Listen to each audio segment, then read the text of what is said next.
যে আপনারা বিশ্বখ্যাত ডক্টর ইউনূসকে বিশ্বাস করতে পারছেন না, উনি ক্ষমতার লোভ করছেন। আমরা কিভাবে বিশ্বাস করব বিএনপি ক্ষমতায় গিয়ে লোভ করবে না, তারা এই সংস্কারগুলো করবে? এবং আমার 14 গোষ্ঠী বিএনপি, আমি নিজেও বিএনপি সাপোর্ট, কিন্তু বর্তমানে বিএনপি আর বেগম জিয়ার বিএনপি এক নয়। বাপ দাদা 14 গোষ্ঠী আমার গ্রামে আওয়ামী লীগ নির্বাচন করলে আমার বংশের কাছে গিয়ে কোনোদিন ভোট চায় না, দোয়া চাইতো, জানে আমরা বিএনপি গণের মানুষ। বর্তমানে যে বিএনপি কাজকর্ম করতেছে এর সাথে শহীদ প্রেসিডেন্ট জিয়াউর রহমান, ম্যাডাম বেগম খালেদা জিয়ার আদর্শের কোনো মিল নাই।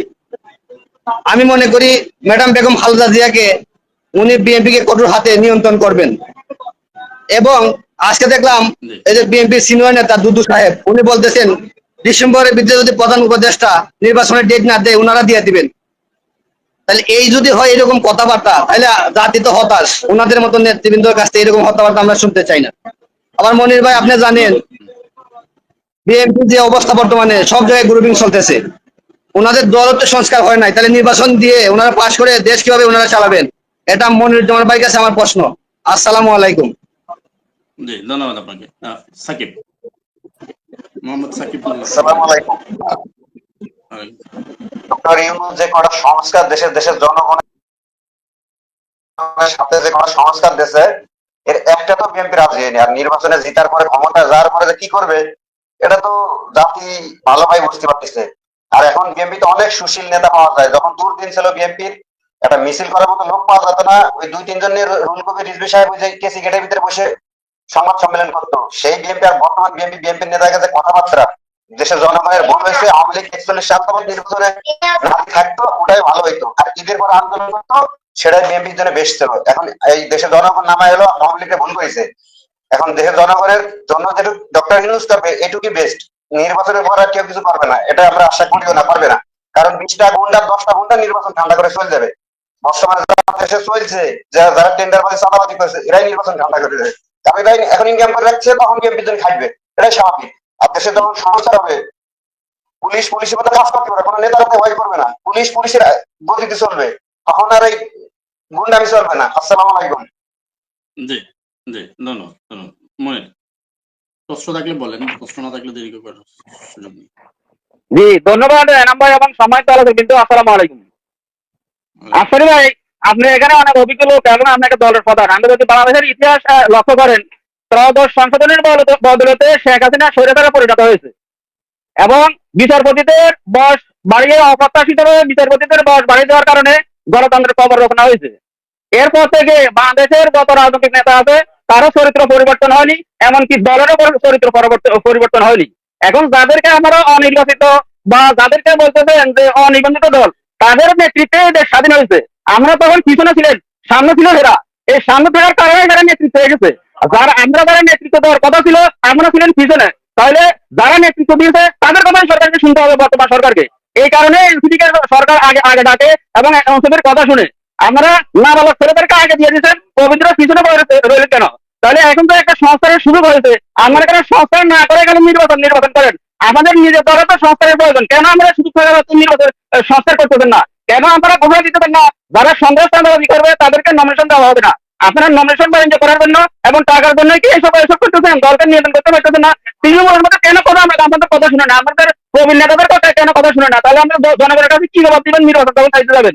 শুধু নির্বাচন করলে হবে না, আপনাদের সংস্কারের প্রয়োজন, রাষ্ট্রের সংস্কারের প্রয়োজন। যে রাষ্ট্রটা আমরা জগন্নাথ বাড়ি রেখে গেছেন সেটা সংস্কারের অবশ্যই প্রয়োজন। ধন্যবাদ আপনাদের সবাইকে। জি, ধন্যবাদ ধন্যবাদ। হুসাইন বলেন, আনমিউট করেন। বিএনপিকে সেলুট। বিএনপির চেহারা আমরা আমাদের 5ই আগস্টের আগে দেখি নাই, 5ই আগস্টের পরে দেখতেছি। ঠিক আছে, আমরা মনে আমাদের জনগণ কোনো দালাল না, আমরা টাকার পিছনে ঘুরি না।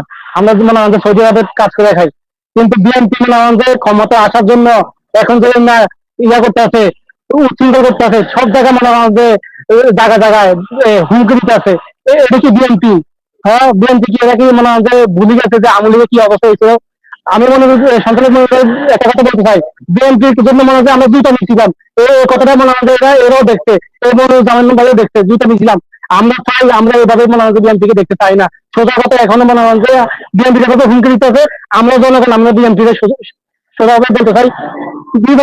জি, না প্রশ্ন না থাকলে এক কথা বললেন আপনি। বলেন প্রশ্ন। আসসালামু আলাইকুম ওয়া রাহমাতুল্লাহি ওয়া বারাকাতুহু। আফসারী স্যারের কাছে আমার একটা প্রশ্ন। আফসারী স্যার, বর্তমান অন্তর্বর্তীকালীন সরকার কতটুকু নিরপেক্ষ হয়ে কাজ করতেছে সেটা আপনি একটু বিশ্লেষণ করবেন। গত কিছুদিন আগে উনি যে একটা বা আপনার পদত্যাগের বিষয় আসছে সেটারও ব্যাখ্যা আপনি সর্বপ্রথম দেখেছেন এনসিপির প্রথমে কিন্তু এনসিপি কে ডাকা হয়েছে, সেটাও আপনি একটু বিশ্লেষণ করবেন কোথায় জানি গাবলা আছে, কারণ এই সরকারের ব্যর্থতা আছে কিনা নাকি উপদেষ্টাদের ব্যর্থতা আছে কিনা সেটাও একটু ক্লিয়ার করবেন। এর পাশাপাশি দেখেন এখানে বিএনপি বলেছে ডিসেম্বরের ভিতরে নির্বাচন দিতে হবে, কিন্তু অথচ অন্তর্বর্তীকালীন সরকার বলেছে কি ডিসেম্বর থেকে জুনের ভিতরে নির্বাচন হবে, কিন্তু নির্বাচন দেবে সেটা বলতেছে না, হবে বলতেছে। তাহলে তফাৎ কোথায়? তাহলে বিএনপি একটাতে আছে, বিএনপি সহ বিভিন্ন জামাতের এখানে অংশ দেখেন, জামাত বিভিন্ন কৌশলে তারা কিন্তু বিভিন্ন তারিখ ঘোষণা করতেছে, বা জুন, এপ্রিল, মার্চ, বিভিন্ন তারিখ, কিন্তু তারা জানুয়ারি সহ বিভিন্ন তারিখ কিন্তু এখানে বলতেছে, কিন্তু বিএনপি তো আজও পর্যন্ত একটাতে আছে, ডিসেম্বরে নির্বাচন দিতে হবে। তাহলে এই সরকার কেন একটা তারিখ ঘোষণা করতে পারতেছে না? এই সরকারের ব্যর্থতা কোথায়? ধন্যবাদ। জি ধন্যবাদ ভাই। আব্দুর রউফ। আব্দুর রউফ। আসসালামু আলাইকুম ওয়া রাহমাতুল্লাহি ওয়া বারাকাতুহু। আশা করি সবাই ভালো আছেন, মনির ভাই সহ।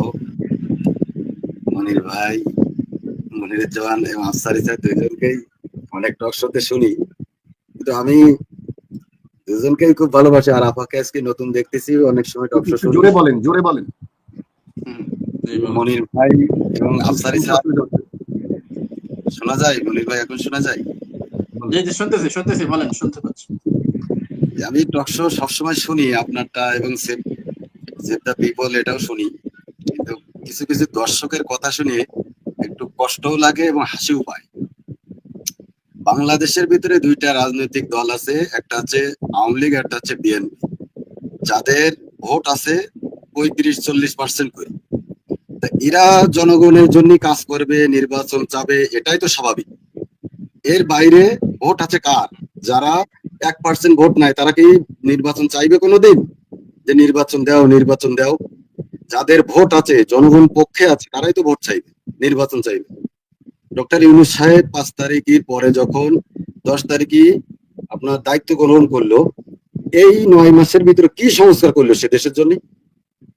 একটা সংস্কারের একটা সামনে আনিয়ে যে এই সংস্কারটা করলাম, ওনাকে তো মানে বসানো হয়েছে একটা সুষ্ঠু নির্বাচন দিয়ে, নির্বাচিত সরকারের হাতে ক্ষমতা হস্তান্তর করে উনি বিদায় নেবেন।